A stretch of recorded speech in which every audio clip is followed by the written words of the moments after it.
Hi, good morning. Hi from Mariana Wow Women Over for another interview, live interview of Wow Voices Speak Volumes with Claire Fudge. Good morning, Claire. Hi, How are you doing? I'm good, thank you. All better for the sunshine today. Oh, so cool. But the only thing is so freezing these days, but we can't complain. We can't Exactly. complain. So I see you nice and set for with your outfit. So yeah, I'd like to share a little bit with our audience who you are, what you do. So I am a clinical dietitian by background. So working in healthcare with people that are unwell or have health problems, but also a performance nutritionist. So a high performance nutritionist working in elite and professional sport. Um, and really, my business over the years has combined my passion for health and my passion for sport into one. Um, so yeah, ultimately now like really enjoying helping business professionals to be able to optimize their health, but also accelerate their performance in business, whilst also helping athletes. I love it because I do believe that yes, so business is a game in the end. Is a play where you need to be performant, energetic, and with the body and the mind and the soul. Definitely is a combination of the three. So I think what you're doing is fantastic, and I can't hide me when we talk. Sometimes I put so much energy in what I do, but I feel so drained on the other hand sometimes. So I would like to know then what are the tips, how you can help women, especially because we work with women in business at Wow. So how many times women struggle with their performance when it comes to their health and their fitness, really? I mean, it's a really good question because I think generally women who are business professionals often have got to where they are in life with business because they are competitive, they've got drive, but they're also usually the people that not always have children at home, have a family at home, and they're trying to have like multiple hats on. And certainly for women that are entrepreneurs, they are trying to do all of those different things, and it just leaves energy, like no energy left by the time they get home. And yet then they're picking up, cooking, picking up children from school. It's really difficult. And I guess, ultimately the question is, what actually is energy anyway? Like, we all talk about energy, don't we? Oh, I haven't got enough energy. And women often say to me, oh God, I feel so drained. I'd love to have a bit of that. But ultimately, energy, I believe, is something that you can um, create or ignite in yourself. Because if you work with your body, and I mean truly like listening and working with your body is capable of doing anything. Yes, of course, we have bandwidths on it, but how can you accelerate the energy that you already have? How can you make the most out of what you have? And I think the problem is that many women are trying to do so many different things that they are maybe not prioritizing health and nutrition and sleep. And ultimately, um, that triangle of all of those different factors ultimately is going to help you with energy and performance. I think it's really hard, particularly for women balancing and juggling family, business, and trying to fit in some sort of exercise. I love it. I love when you say that energy is something that you can nurture from within. That is fantastic, especially for us living in the UK, where most of the time we are looking for energy from the sun, which is the natural energy in terms of vitamin D that is releasing our all the hormones that are affecting positively. So what do you think then, in terms of when this is the lack from the the outside energy from the sun energy, for example, how can we boost our energy? Is doing activity or actually waiting to do activities? Yeah, I think often, and like picture a time where you've gone into work, you have like the best intentions of doing exercise. You might take your gym bag with you, or you've said to your husband or partner at home, you know what, can you pick up the children from school? Or I'm going to be back late because I'm going to go to the gym, I'm going to go for a run. But you come to the end of the day and you're absolutely exhausted. Maybe you've been sat down all day and actually haven't really moved from your desk. And the problem is that when you're not moving, it actually makes you feel more fatigued. And there's some really good research into just moving around at work in your working day actually helps you feel less fatigued. So we're not necessarily, for those people out there thinking, God, I can't even imagine, I don't want to be going to run a marathon. That's not what this is about. I actually like to call it movement rather than exercise, because moving,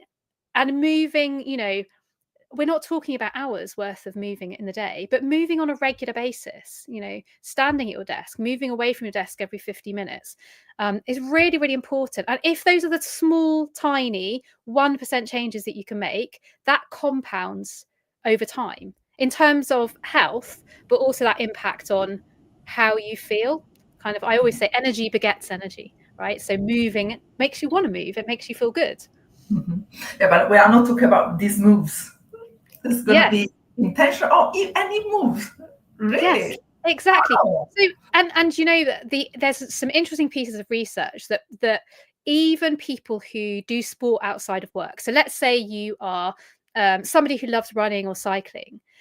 There is some research to show that if you sit down all day at a desk, actually, it can still affect your long-term risk of chronic health conditions. Our body wasn't made to be sat down. So I always talk to my clients about these tiny changes that you can make, because there's no point in saying, well, I'm going to go and do, run a 10K. But I'm not at even a point that I can kind of, get out my chair and walk properly. Why don't you actually think of what could I do every single day? Actually, maybe it is setting a timer on your phone and moving from your desk every 50 minutes.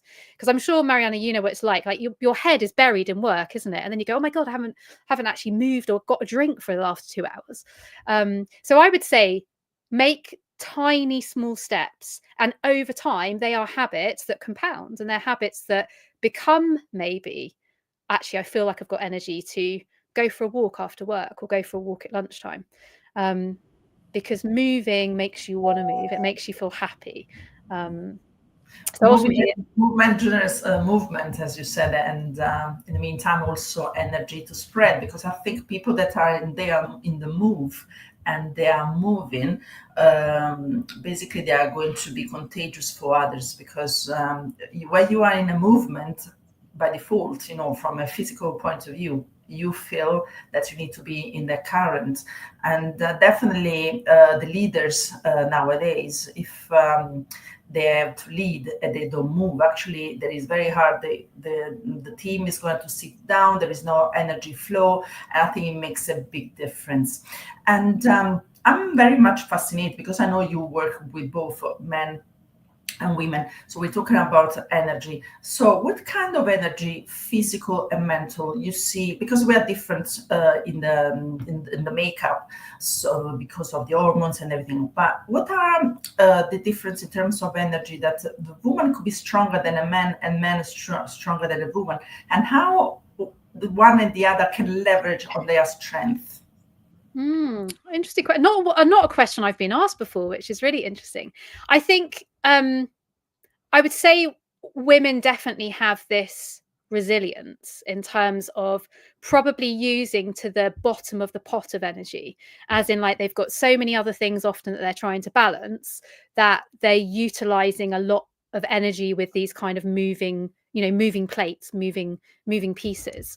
And certainly you picked up there on hormones. Women are obviously different to men, and our hormones change, depending on where you are in your life cycle. Our hormones do change over time. And actually, one thing I would say for women is utilize the time in your month, if you are having regular menstrual cycles, that you feel good, because there isn't a lot of research in terms of women and hormones and health, but it is building. So it's what we would say in research is actually quite new.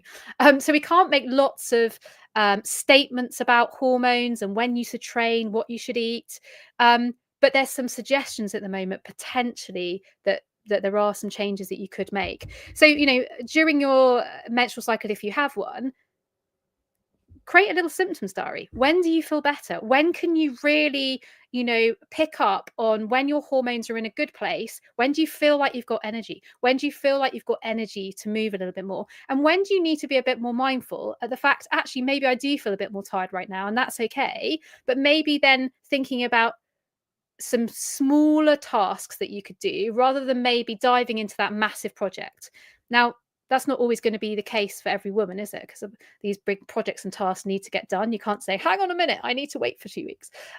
But what I'm trying to say is pick up on your own symptoms, be intuitive about what you're feeling. Mm-hmm. Yeah, and definitely there is also during the day we have different for our hormones. They change over the day and over the month and so on.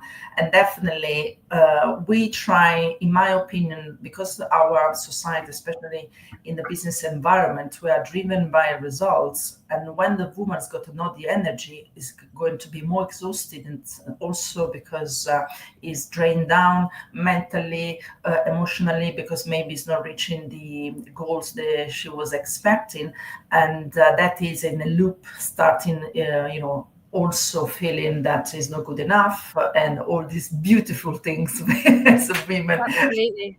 Absolutely. Do you know one thing I often see, Mariana, it's just made me think about this is, and so I will just put this point in there, is I see many women in business who for many years have always thought about, like, I want to lose weight. Like, it's been like the number one goal that they have, this kind of weight goal. They don't know why, they don't know really where they're kind of moving towards. But the impact on energy here, what I see is, women are trying to spin these plates, they're trying to get these projects completed, they're trying to be entrepreneurs, business women, and yet they're restricting what they eat because they're trying to, for their health or for how they want to feel themselves inside. And that has a huge impact on their energy during the day. Because, your brain, by the way, is 2% of your body weight, but uses 20% of your energy intake. If you're not fueling, sustaining your brain, you're not going to have good quality performance. You're not going to have good quality work. Concentration decreases, reaction times decrease. So in terms of energy, maybe thinking, for women to start thinking, actually, what do I do to really optimize my energy? And maybe, what am I doing that is quite energy draining as well? I love it. I love it because I think, yes, this is exactly what's happening with women, and thinking, yes, about the weight, because it's the way we are fit. This is not really the good thing. And the society, the way how we are portraying ourselves, for us is going to the gym, maybe do the weight lifts and stuff. But as you said, movement is is a movement, but also a walk could be a way how you can be in touch with nature. You have fresh air, you can have some enlightening thoughts that is actually refreshing your mind and everything. So definitely is the movement itself is going to make a big difference. But when the woman they say, okay, I'm too busy at work and then I have family to look after the home and everything, how do you help them? What is the mindset they have to shift in order to be able to make the move? Do you know the I'm too busy? Let's all think about it right now, because I'm sure, certainly for me, I'm driven, I'm an athlete. So I probably would never say I am too busy to do exercise, but I would say I'm too busy to do other things. Like, I'm too busy to do social media. Why? Because I don't particularly enjoy doing social media. It's not where my, it's not where my profession lies, where my attributes lie. So what I would first of all say is, why do you say you don't have time? We're not talking about boxing out 2 hours of your day. We're talking about, what do you enjoy doing, first of all? If it's you don't have time because you think, oh God, I got to go to the gym and I hate the gym. It's not what it's about. Actually find something that you love doing. You mentioned walking. That's really important in terms of bone strength if we think about women getting older, because it's compounding exercise. So thinking about what you really enjoy. Also think about, if you say you don't have time, I work through somebody's day and say, like, I totally understand, like, you're really busy, but is it that potentially you could get up half an hour earlier and actually go out go out for a walk? Is it that at lunchtime, we're talking about the UV light, and actually, more importantly, the infrared light from the sunshine as well. We know there's new research in that area. Could you go outside for 10 minutes before you eat or after you eat? Because there's also some research to show that if you walk for 10, 20 minutes before or after eating, it helps to control blood glucose levels. That has an impact there for, over time, potentially on your weight. So I would ask, when you say I don't have time, let's look where there's 10 minutes. Let's look where there's 20 minutes. What do you need to be able to do to fit that 10 minutes in, to fit that 20 minutes in? Potentially, if you did 10 minutes in the morning, 10 minutes at lunchtime, 10 minutes before you maybe left to go home, or if you're picking up children, even parking 10 minutes away, pick the children up, walk back to your car. That's 30 minutes of exercise in a day, split up into 10. So my question is, when you say I don't have time, what do you mean by that? What do you truly mean by that? Is it because you don't like it? I love it. Because, for example, me, I'm not motivated at all. If I have to think about going to the gym, I don't feel. I am an volleyball player, so I like the team. I like to have a goal, winning together, losing together, because you are not the only one. Someone else is losing with you. Exactly. Which is good. But that's my problem. I don't do much exercise anymore. I used to do a lot of walking during the week, but in the morning now I really smashed. I can't, especially in the cold weather. I can't get up early. Going to walk in the morning in the park before I go to work, and I feel now that I miss the energy, because even if it's hard, when you finish, you feel fantastic. Absolutely, and that itself continues the motivational loop. Yeah. And actually, one thing that I always talk about, you were just reminding me there, you talked about team sports. I didn't know you were a basketball player, so I've learned something new. But I can see volleyball. Yeah. Is having the right tribe around you. So if you're trying to obtain a goal, let's say this personal goal is around movement, be around the people that are doing sport. You being in a team for playing volleyball, you're around those people. You always have people that will stretch you because they're better than you. That's brilliant, by the way. There's always people that you're going to be better than, which makes you also feel good, but also those wins and those losses. You're absolutely right. Because if you are around the right people, the right tribe, you will start to emulate that. You will start to become that person. And what I see is, a big problem in women is that they, sometimes through having the business, having family, or just being busy, they don't put themselves in a position where they've got support around them, fun support, like the right types of people, that the right tribe who they're trying to emulate, but also looking out for support, like who could support them at work. Have they got a friend that you can be accountable to? What about their partner? How can their partner support them? So all of the different people that you need to think about in terms of supporting you. I love it. I do agree with that, because when you end up with lazy people, you end up not doing anything really. And the excitement and having the goal together is a fantastic way to be motivated. Now we are, as you know, at the second part of our WOW festival, which is the theme I Am Authentic. Fun enough, for the spring edition, because we had a stretch over until the end of June, is a sprint into action. So fantastic. You are really launching the second part of our festival theme. My question to you, we're talking about an authenticity. Do you think the sport, movement, energy is a way that can lead to authenticity? I do, actually. I think that being authentic is showing all your different sides. So if you listen to the intuition in your body, genuinely human beings, they want to move. We're not animals that, or human beings aren't people that should sit around and do nothing. That's not in our nature. So I guess being authentic, because being able to listen and respond to your intuition, we want to move. Also, I think from an authenticity point of view is, especially, and I'll come back to those team sports, especially doing something that is outside of work, you're doing something that truly fulfills your own personal needs, and it also shows you in a different light. I know if I'm in a team sport, you definitely can see my competitiveness. You can definitely see my drive. So I think being involved in exercise, in movement, being around other people, you're able to potentially show more of your authenticity than maybe you actually do in business. Now, that's not right or wrong, but do people potentially show their more authentic self outside of a work setting? I don't know. Well, I'm almost thinking the fact that maybe when you do the movement, you release all your endorphins, you release all your stress. Actually, you have no attachment.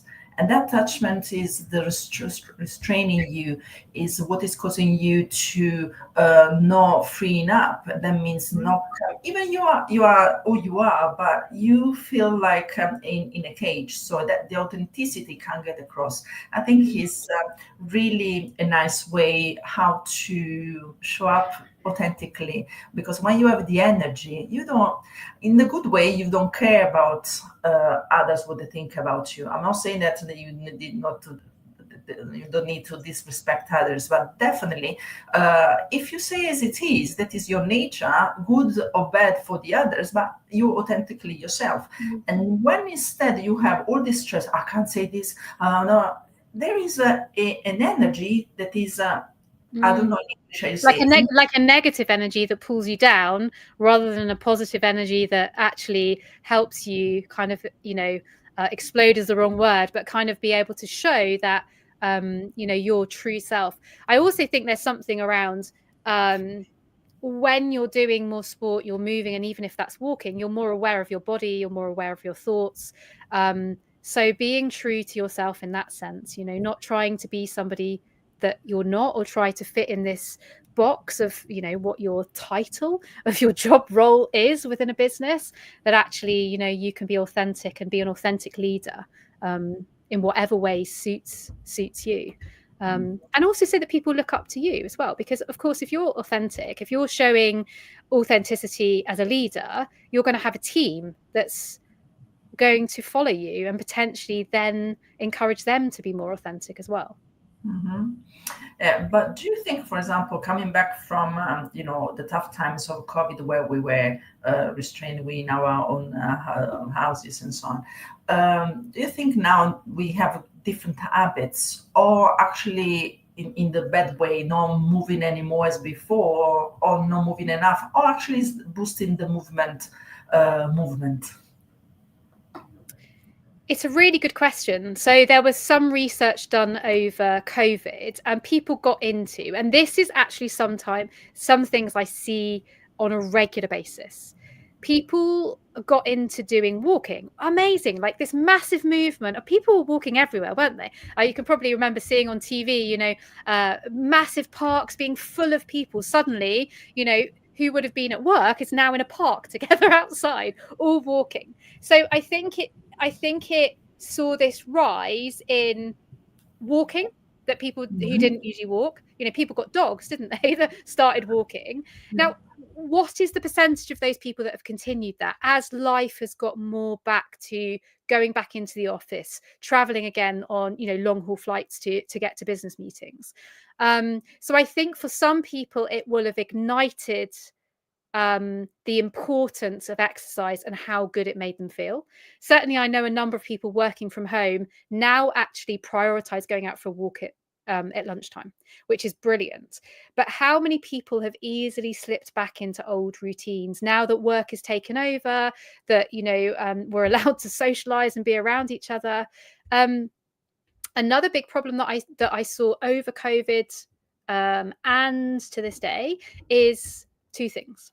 One, a rise in eating disorders. So I work clinically with eating disorders, and that can be, by the way, overeating, binge eating, for many reasons. but stress and anxiety was a massive driver of me seeing a lot more people with eating disorders. So that could be restrictive, like anorexia, or could be binge eating or bulimia. So it was interesting. There was this very interesting impact from my experience of people doing a lot more exercise, or people so anxious and stressed and sat down at work, whereas they were used to being in a social environment in an office, maybe walking to and from the train, you know, on their kind of journey into work. They weren't doing that. They were just sat down. And then, of course, what else happened, Mariana? Well, on social media, everyone was baking bread. Everyone was baking cakes, weren't they? I think at one point in the UK, there was a shortage of eggs and flour because people I remember. people were baking so much. So it was, I think as a dietitian working and a performance nutritionist, like working in this world of nutrition and sport, it was intriguing because you had people doing loads more cooking. And I had clients now, because they had the time to cook, were cooking these amazing things. Now for them and the clients that I'm working with, interesting, they kept on cooking because they actually created really good routines. I'm not talking about necessarily baking cakes, but actually that routine of, you know, making lunch, putting it in the fridge, using their time in between meetings.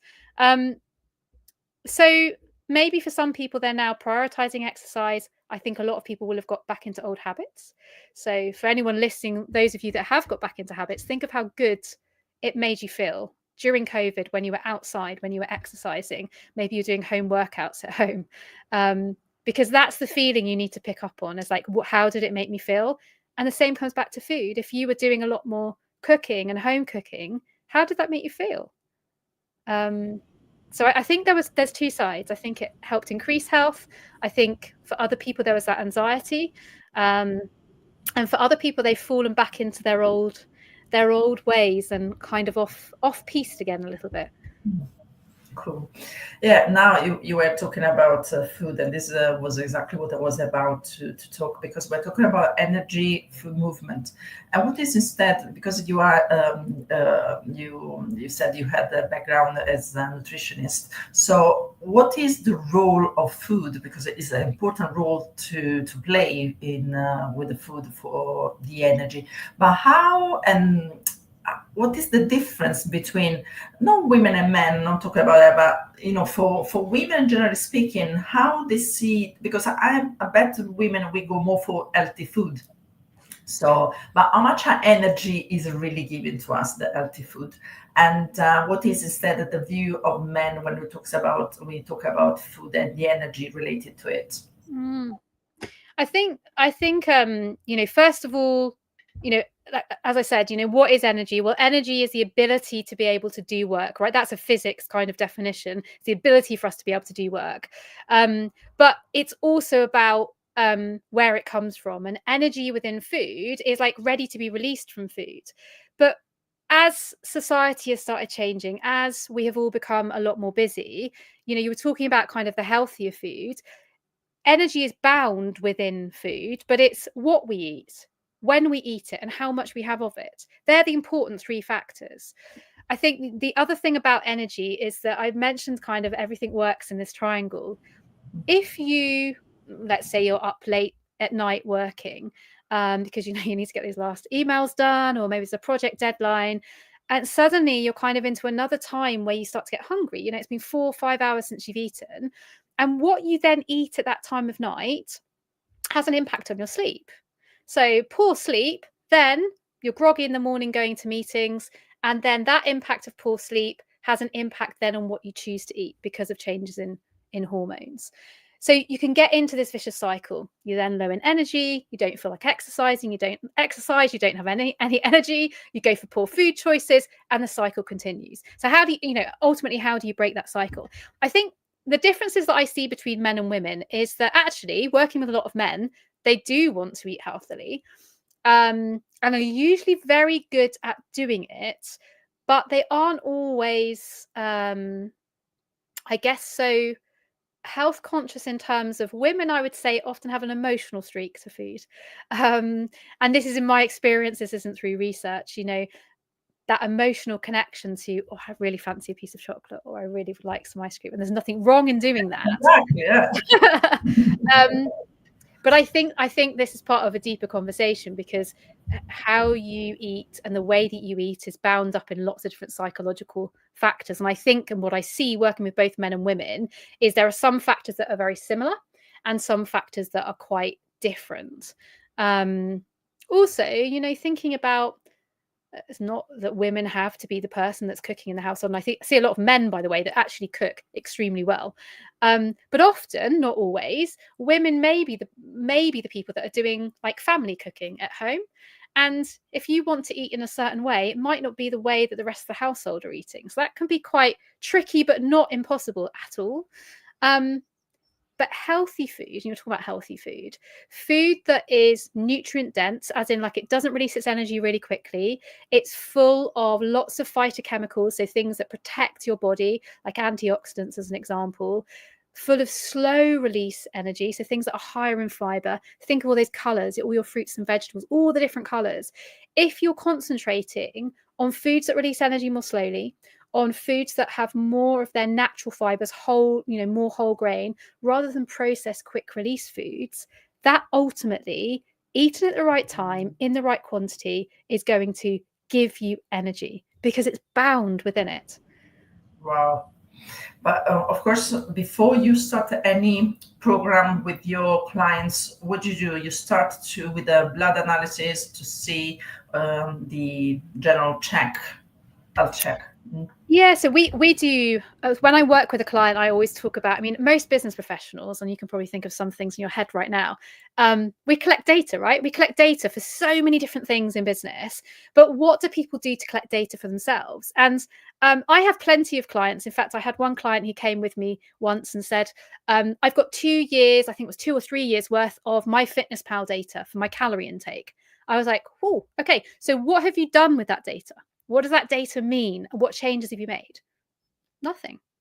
But I have all the data, right? So first of all, it's looking at what data you're collecting. So whether that is, and I do look at symptoms. So your intake, so food diaries, photo food diaries are really good to look at portions. The symptoms, how you're sleeping, the activity that you're doing, and also at a higher level, we may then look at certain blood biomarkers, and this isn't anything crazy in terms of what you might be allergic to or intolerant to. It's like, actually, where is your body functioning at the moment in terms of inflammation levels, in terms of blood cholesterol, in terms of blood glucose, like actually really quite basic information about what your body under strain right now. And then taking all of those elements together and being able to say, like, it's creating this picture. It's almost like looking in and going, right, okay, this is where we are. And that gives you the key to actually what you need to do to get where you need to be. So data is really important, but it's the right data and knowing how to interpret it and then doing something useful with it. I love it. I love it. So how do you work with your clients? You do classes, seminars, one-to-ones? How do you work with your clients? Yeah, so I've got a number of different clients, and actually, so whilst I might work on a one-to-one basis with some of our professional athletes, I hold regular virtual events, so free virtual events where you can come along and you can take loads of notes and learn lots to be able to implement in your lives at home in business, and also some intensive 3-day events, as well as our annual mastermind group as well. So we've got lots of different events going on for business professionals, for people who are business professionals who are sporty and maybe doing Ironman triathlon or running a marathon or cycling.